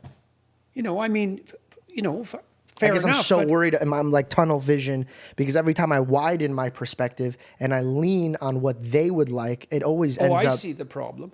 Oh, I see. Well, no. Okay, that's okay. I see. No, that's a reasonable objection. But look, imagine you're looking for the optimized solution. Yeah. Okay, then bring everything together. Yeah. Right. So what you're saying is, you don't want to sacrifice, at least to some degree, you don't want to sacrifice your intense preoccupation with leading an appropriate and godly life. You don't want to sacrifice that even to consensus. Not even for a little bit. Well, then don't sacrifice it. Bring them together. Make the consensus work in the same direction. Well, that's what look, if you have a good marriage day, that's what'll happen. And so I can tell you how to do that. I had a good marriage day, and I've officiated at a number of weddings, and I've seen ones go well and badly. What to do at a wedding is quite straightforward. Is invite the people you want, and maybe even some of the people you don't want that your parents want, right? Honoring them. Because that's part of. But because it's their son. Yeah, that's right. You bring your community around you, and you're hospitable to them, so they're welcome. You lay out your vows in good faith. You feed them. They dance. They get a chance to see each other. It's a celebration. The union of both your communities, right? Yeah, so the union of my community and his community, so that we could all be Why? That's right. To evaluate each other to some degree and to see, I went to one wedding, for example, that was just a complete bloody catastrophe. It was absolutely obvious to everyone there that the wedding was the marriage was a complete sham and that there wasn't a possibility that this coupling was going to survive. And that would be a good example of, in some ways, the false consensus that you just described, because it was obvious in this case that the groom was completely uncommitted to the process. It was just show. It was so blatantly obvious. It was really quite ugly. And so that would be the ultimate example of the thing that you were concerned about, where there was no real commitment on the part of the participants and there was just the social show. But there's no reason you can't have your cake and eat it too at a wedding. You can bring everyone together in the proper spirit while you're aligned with the proper spirit. And then should I feel guilty having sex before, or should I nip it in the butt? What would an honorable man of God do if he knows in his heart, I feel like this is my wife, but now I'm playing the game of like I have to wait until she's my wife in public? Well, okay, I would say two things about that. The first is you could experiment and find out. Two things. There's two approaches. You could experiment and find out, because you might want to find out, given that you've already played to some degree with abstinence and found it useful under some circumstances. You might want to play with that and see where that goes, because you don't know. It might be better for both of you if you didn't have sex before you were married. Now, I'm not saying that's the case, but I am saying that you don't know if that's the case. Yeah. Like it might be the kind of sacrificial offering that cements your marriage in place. Who knows? But who am I sacrificing it for? My parents or God? Because if I think that God sees it in a way that all I need is the permission of the Father, then I don't care to play the dance with other people. That's why I said you could experiment, because you could find out that way. I guess that I see this way in the same way with baptism, right? And oh my God, this might piss a lot of people off, but hey. Baptism. I was baptized as a baby. But then I read the Bible and this is baptism is like a proposal and it's like a marriage and it's a covenant before God. So my mother arranged that without my permission nor my heart. Yeah. So is that meaningless? So now when I have... I don't think it's meaningless, but it is missing something that you're pointing to. It's not meaningless because it was part of a ceremony for your mother, right? And it was part of her hopes for your future. It's part of the family lore. You know this happened. It's a way that you were brought into the community technically. It sets a pattern, but then it's missing. What you're pointing to is something that's missing, which is that, it's more voluntary conscious participation, right? And so there's certainly an element of baptism that you could point to that's quite concrete, that's a matter of making the decision to open yourself up to the pathway of God, because that's what you're doing when you're baptized, right? So I'll tell you something about baptism that's quite interesting. So when Christ is baptized in the Gospels, it's right before he goes into the desert. Before he fasts by John the Baptist. That's partly because when you open yourself up to the descent of the Holy Spirit, so to speak, when you open yourself up to God, one of the first things that will make itself manifest is all the ways that you're not there, right? That's the same as the desert.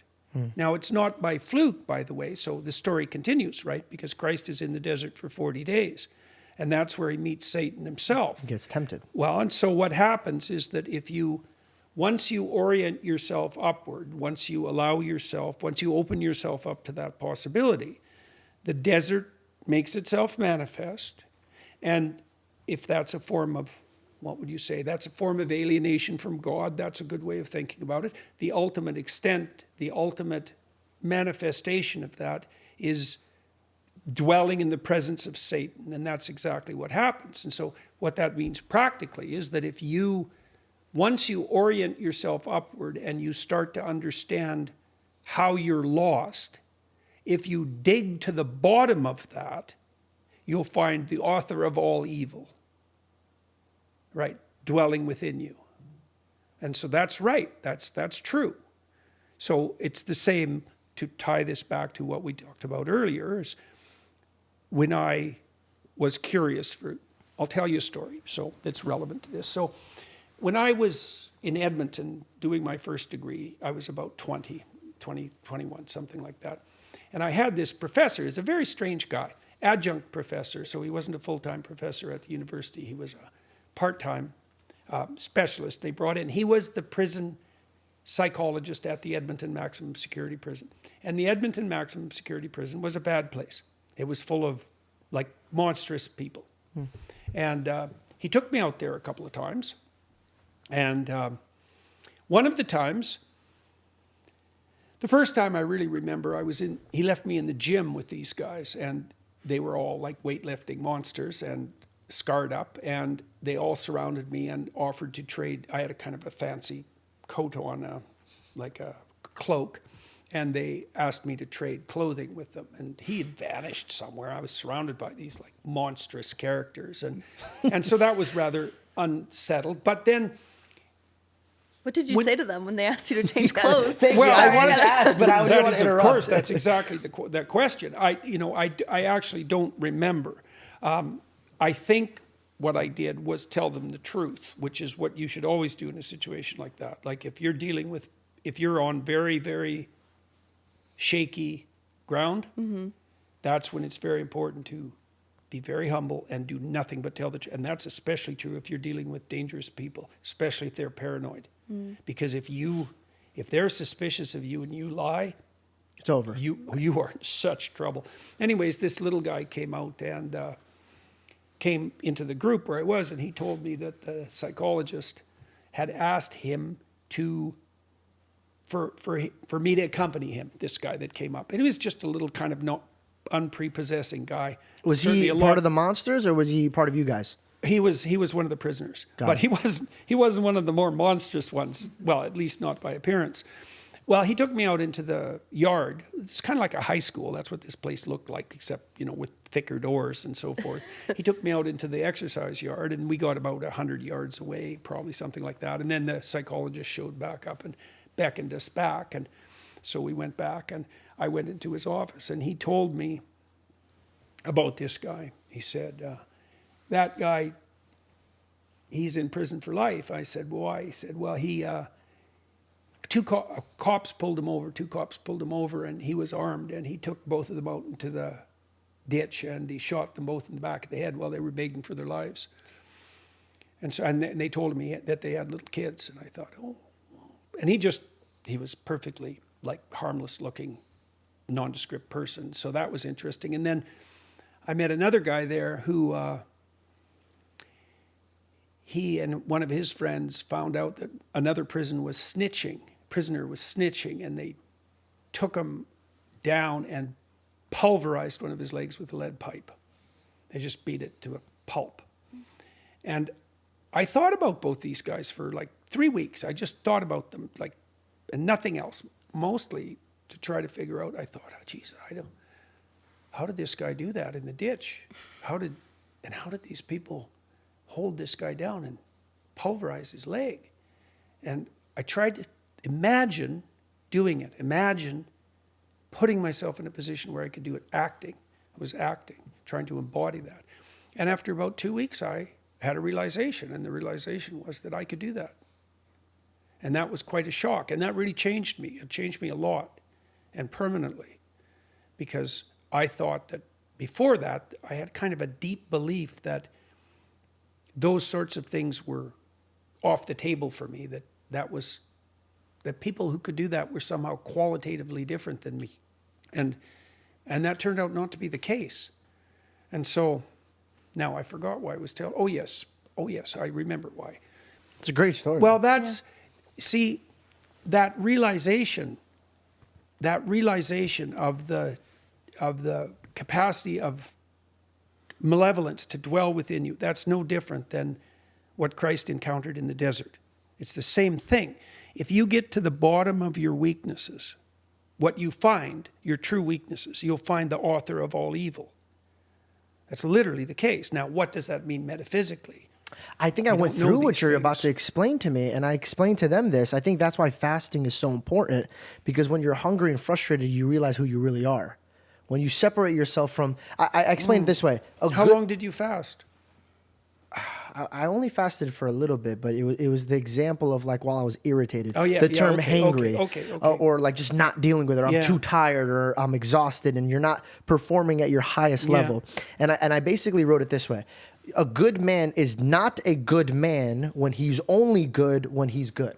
Do you get it? Right. So right, exactly. So Definitely. this is where I'm coming to, Definitely. and I think this is why God wants you to fast, not only as a sacrament, but He wants that's to interesting. reveal who you are in front of When, yourself. under conditions of deprivation. Yeah, that's a good point. I hadn't considered that. That's a good point.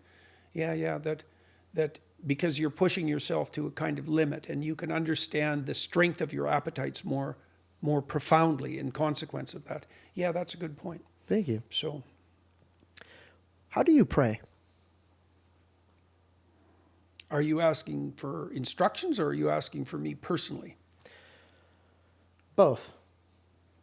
I want to know how a doctor in your position, because I feel like not only are you good with your words. First you confess.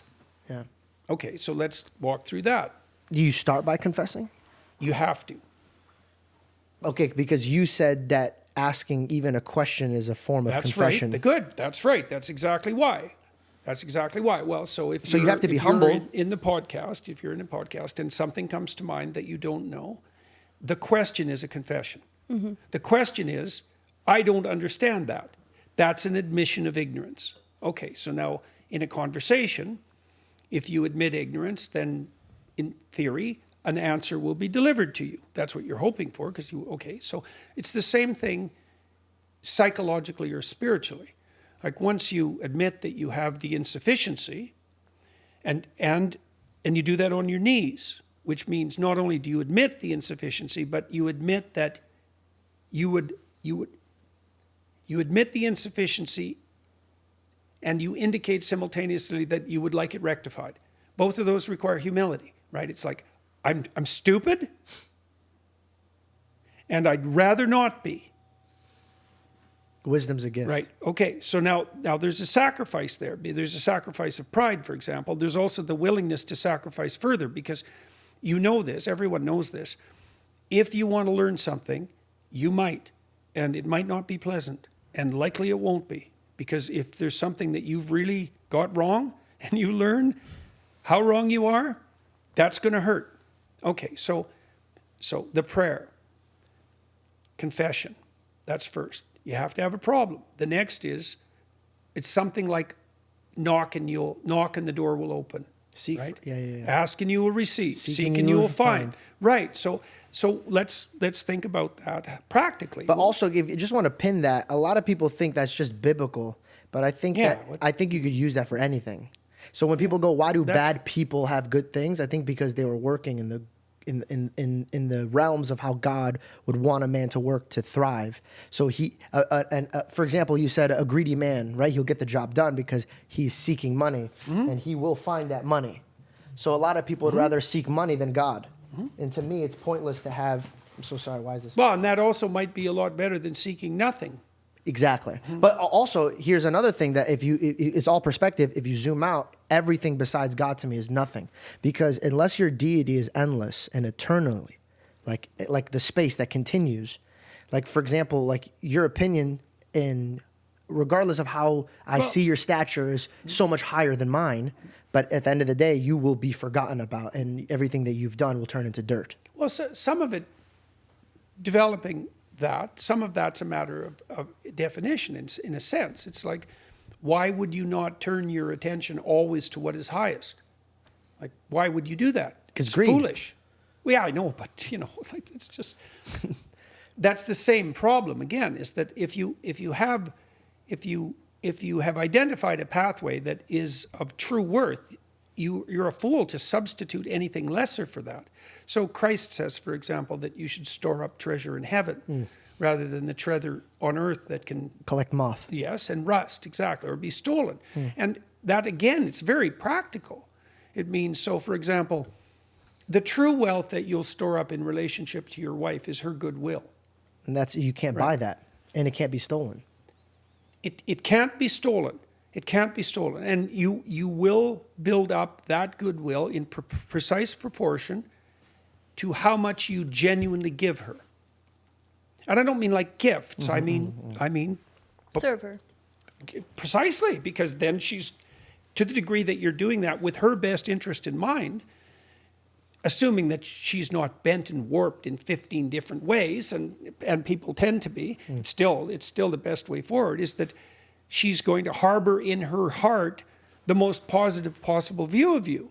And that is a form of richness that no mere material gifts can garner or replace. It's very, very practical. That falls in the realm of this. This is what I've been journaling about. A lot of people want to die to experience heaven, but I believe because of Christ and his teachings, you could bring heaven to earth. And if you walk in diligent faith and obedience, that's what we're called upon to do. So you could bring heaven here. And like you were saying, this... Or hell. Right. Very much so. And I think we dabble more in that than anything else. I think in some ways, we've had more profound examples of that, in some ways. The reason why I wanted to bring up prayer is because, let's think about this, right? Oh, yes, we were going to, let's finish that. Go ahead, please. Okay. Well, so the first is the admission of insufficiency, right? And then the next is openness to revelation. Okay. That can happen on an ongoing basis. This is partly why you want to be carefully attentive to your language. Yeah. Because partly what you're doing with your utterances is making manifest a set of questions. And if those are very carefully constructed, then you'll receive the answers that you need. Manifestation is a great term that people love to poke at when they say, you put it out into the universe and it could come forth. Mm-hmm. How I see manifestation is, do you have a son? Mm-hmm. He has your qualities? Yes, some of them. So my Creator and I have the same qualities. So in the beginning was the Word, and when he spoke things into existence, my Creator starts by speaking it.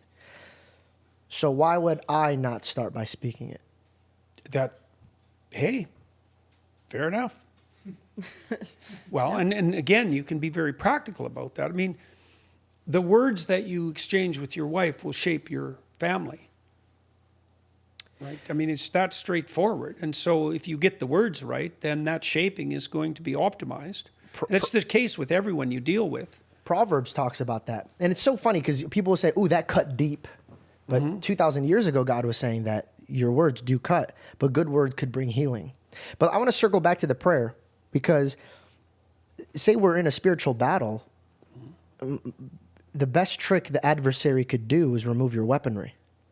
And I believe that your weaponry is your relationship with Christ. And if you can't communicate with him, if I can't communicate with you during war, we're separated. If a house is divided, it cannot stand. Okay. And? I realized that while I was praying, and we talked about this before we started rolling, I would always seek wisdom, faith, knowledge, strength. And I would keep asking and asking and asking. And when I started getting it, I started realizing that there's two men that place themselves before God. The one who wants and the one who is grateful. See, the temptations that Christ is offered by Satan in the desert is that temptation. So Satan asks Christ to demand of God that he turns the rocks into bread.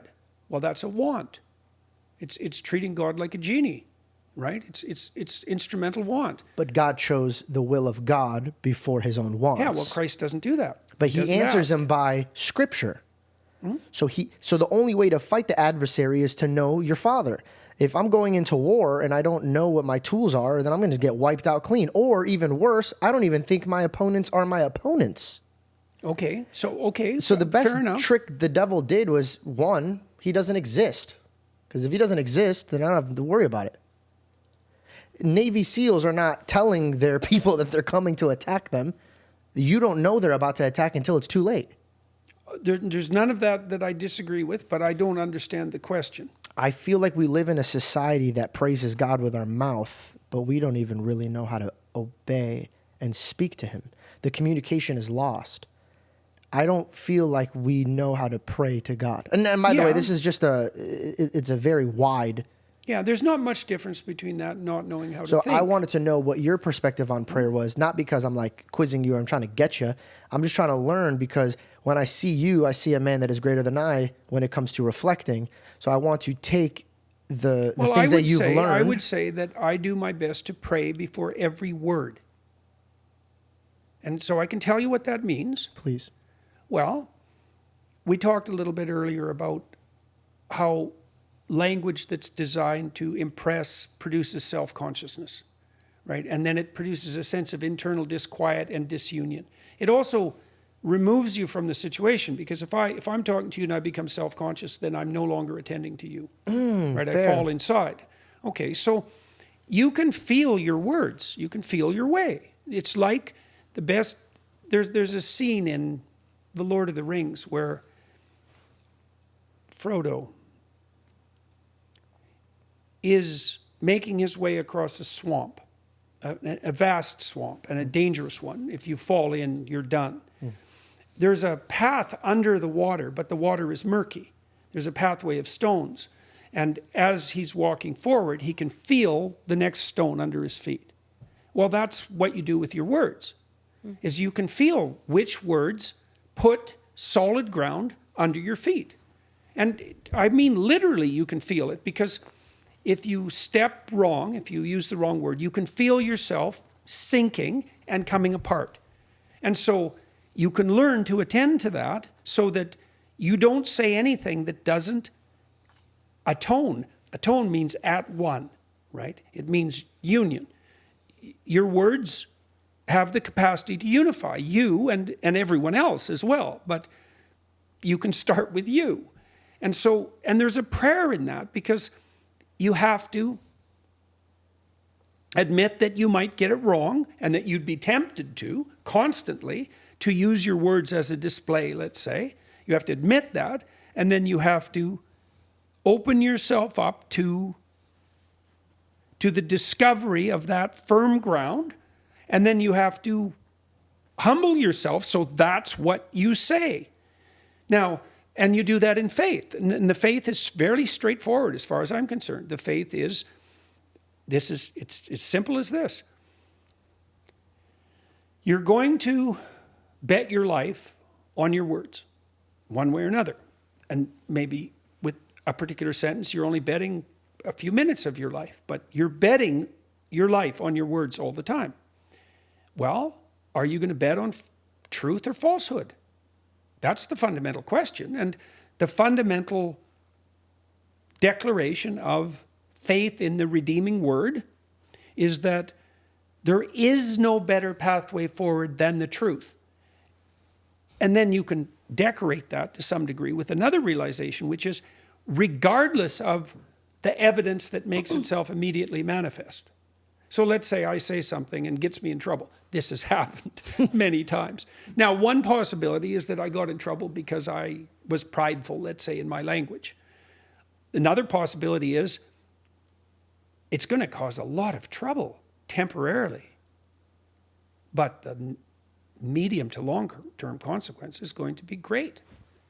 That's what Right. Okay. So that's part of faith. So this is what happens in the story of Job. So Job falls victim to a bet that God lays with Satan. It's a vicious bet. Yeah. So Job is a good man, and God admits that. And Satan comes along and says something course he like what worships you you. said earlier, which is, well, he's only good because everything is easy for him. Yeah. And God says, I don't think so. Do your worst. But you can't touch him. Yeah, right. Yeah, so there's a limit. That's true. Okay, so Job basically loses everything, and he's suffering with some disfiguring illness in the ashes while his friends are telling him why he deserves it. And Job does a variety of things. One thing is his wife says, Curse you your should God. curse God and die. Right, that's all that you have left. And Job says, I'm maintaining faith. I'm maintaining faith in the ultimate goodness of the creator of being. And this is, it's a proclamation of faith. It's not a description of what would you say, a conclusion he derived from the evidence. It's not that. It's an insistence. His insistence, it's a noble insistence. In fact, it's the definition of noble insistence. His insistence is, I will do good no matter what. No matter what happens to me, I will do good. No matter what happens to me. It's absolute rejection of the idea of being a victim. It's like, no matter how much suffering comes my way, no matter how much undeserved suffering comes my way, undeserved and unjust, let's say, in spite of my innocence, I will not lose faith and I will do good. Now, the ultimate expression of that occurs in the crucifixion story, clearly. But Job is a step on the way there. Can I pause you there to learn something from this? Yeah. Was it the fact of his faithfulness because he led with God's understanding and not his own? I mean, even his own people were saying, I don't get this. You obviously have done this. And he doesn't even... To some degree, because, see, God makes himself manifest to Job. It's a very complex story, but God makes himself manifest to Job and reminds him that God was there when the foundations of the earth were laid and when Leviathan was defeated, and that Job is in no position to render judgment on God. And that's really the crucial issue, you see, because one of the things you do, if you construe yourself as a victim, you say the world is arrayed against you, and maybe you even go deeper and you say, well, there's so much suffering in the world that it must be a malevolent place. I could not possibly believe in a God that was good, who rules a world as steeped in sin and sorrow as this one. Well, the reminder that God sends Job in the book of Job is that you're not in a position to judge God. It's a complex situation. It far more than merely complex. It's more than just you. You're simply not in a position to become the judge of being itself. See, this is also what the snake offers Eve in the Garden of Eden. NASA. She offers Eve, the snake offers Eve the right to take to herself the full knowledge of value, the full knowledge of good and evil, to make herself the judge of all things. Yep. Well, you're not the judge of all things. See, one of the Columbine killers, for example, journaled somewhat extensively. I think his name was Dylan Klebold, if I remember correctly. And I'm identifying him only so we know which one it was. He literally said that he took to himself the right to be the judge of all being, God included, and that he found human beings wanting in a serious manner, and that it was therefore his right to wreak whatever havoc he saw fit. And he wrote things about what possessed him as a consequence of that conclusion that'll make your hair stand on end. I like the word possess. Well, yes. Yes. I mean, he wrote some of that well possessed. It's very disturbing, to say the least. Because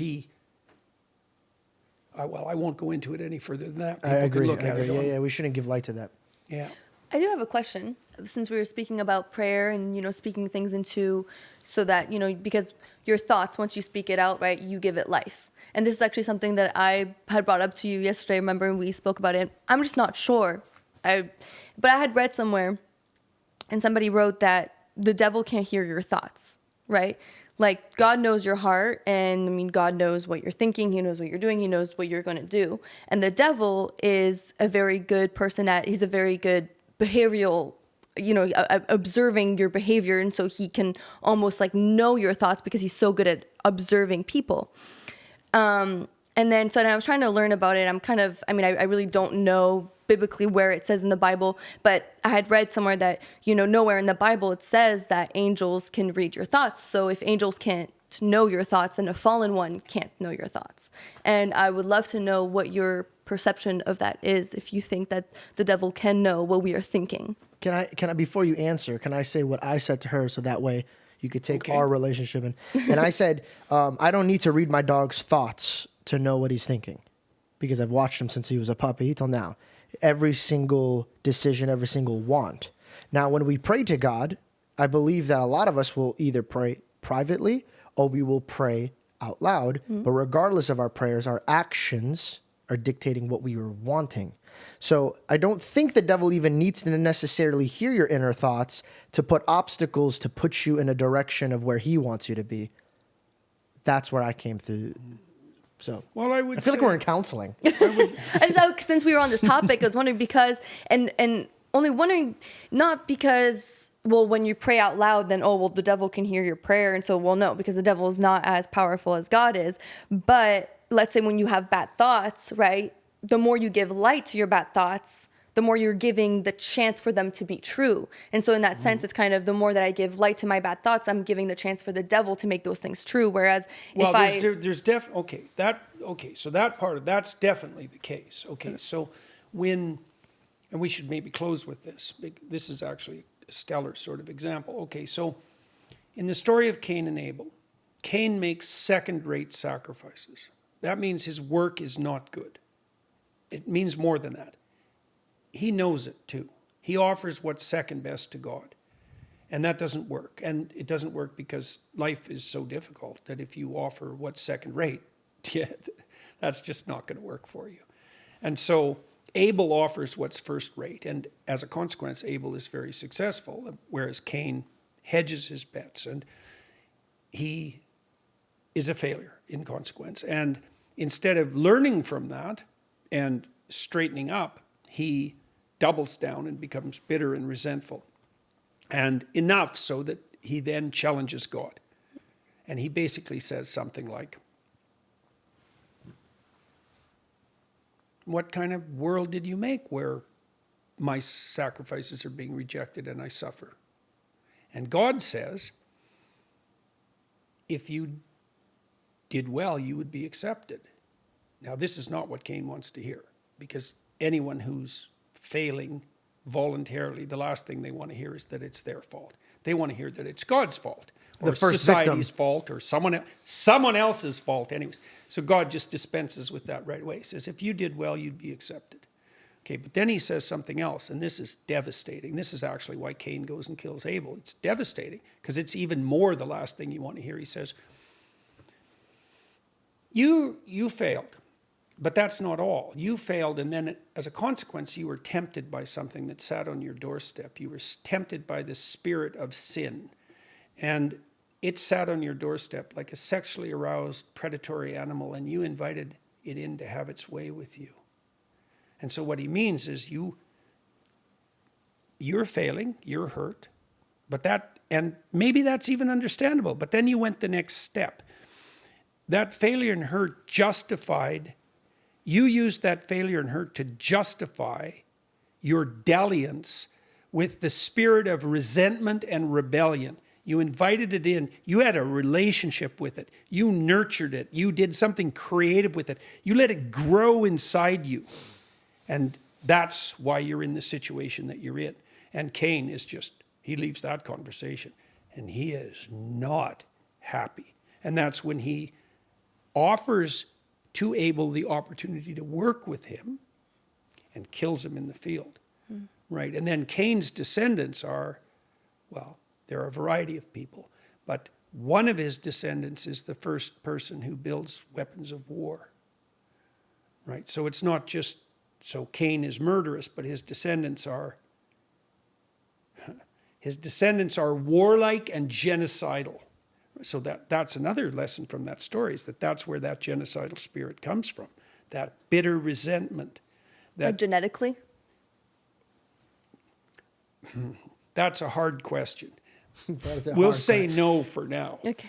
Well, developmentally anyways, sociologically, right? I mean, the idea in that story is that the psychological cause of the degeneration of societies into genocidal mobs is the resentment that's engendered as a consequence of rejected sacrifices. But more than that, and then the invitation of that spirit within in a creative manner. Well, the Nazis were no shortage of creative in their genocidal brutality. Well, everybody took from their page. Before we wrap up your academy, I would just love to talk about it, just because when I sat with you with someone I love, I walked away from this with tools so I could use for my life, and I feel like this would be something that everybody could come. I would love to talk about so people could come and learn from you in this academy. Well, so I've been working with my team, particularly my daughter and her husband, many others, on a new model for undergraduate level education. Our platform is not accredited, mostly because working with the accreditation agencies would have meant turning the enterprise into exactly the sort of thing that we're trying to provide an alternative to. Yeah. Because the accreditation agencies are just as captured as the universities. We'll leave that aside. We've brought together, I'm in a very privileged position insofar as I can find extremely competent and able people all over the world, and they'll talk to me, and then I can find the ones who are stellar communicators and I've invited them to lecture for this academy. And so we have a coterie of about 30 top rate. They're not all professors. Many of them are professors from places like Cambridge or Oxford or Harvard or Stanford, MIT, etc. Some of them are specialists who develop their knowledge on their own outside of the academy. And we've taken them down to Miami and filmed them teaching the course they most want to teach in front of an audience that's 100% enthusiastic with high-level production quality and great animation. And the academy has a social element because we know that when people go to university, one of the things they're doing is finding a mate and developing a friendship network. And so we're trying to build a community in a variety of different ways. And we want to do this, we want to bring this opportunity to people at the lowest possible cost, and that's going to launch within the next couple of months. We'll put that in the description, so if you guys are hungry for that. Peterson Academy. You can join the mailing list. We've got about 300,000 people. And can they join online for this? Yep, just go to petersonacademy.com and you can sign up, and then we'll let you know when it's going to launch, but is this all virtual, or is this somewhere that they go and they see? Well, at the moment, the lectures themselves are delivered in video form, but if there are other people watching them, you'll be able to communicate with the people that are watching them. But we also plan to bring people together in the actual world once the community starts to grow, because you could imagine people could get together to watch lectures. That would work out very nicely. They can host social occasions. We may delve into that ourselves because the social element of university is so important. We're thinking about having conferences in the major cities where if we have enough students, so we could bring professors there and people could gather for 3 days, for example, and listen to their favorite professors teach them, and that's all part of the vision. I feel like this is like your way of the farmer's market when it comes to you know them by their fruits. You've handpicked people that you've enjoyed their fruits, and now you're making like a farmer's market where you could have people come in and like. Yeah, well, it's quite fun because I can offer these professors. First of all, we treat them very well when they come down to Miami, and we treat them much better than their own universities do by like a lot. Is that because you were treated bad when you were a professor? No, it's because I learned from that. Now, I wasn't treated particularly badly when I was a professor, especially not when I taught at Harvard, because Harvard in the 90s when I was there was a very upward-aiming organization. And I would say the University of Toronto was not aimed at excellence in the same manner, but mostly it left me the hell alone, and if I was doing my job, was generally supportive. Although that's a lot. Eventually, yes, it is a lot. It's a lot of freedom. Eventually took a serious turn for the worse. But most of the time I spent there, that place was doing its job credibly, not with the same degree of excellence that characterized Harvard, although those days are long gone, unfortunately. What, just out of curiosity, what years were you at Harvard? Because I know Vivek Ramaswamy went to Harvard. I was there from 93 to 98. I was born 93. Okay. I was born 98. We are your product. Oh, there you go. It was such a privilege to come here and sit down with you and talk to you. And, well, thank you for journeying all the way out here to Vancouver Island, and thank you for talking to me and for delving into these things. Hopefully, it'll be helpful to the people who are watching and listening. And it was good to meet both of you. Amen. Thank you so much. And it went well. Those were good questions. And thank you so much. You bet. Thank you so much for your it. thoughtfulness. You bet. Nice to meet you. Pleasure to meet you. That was awesome. Thank you so much.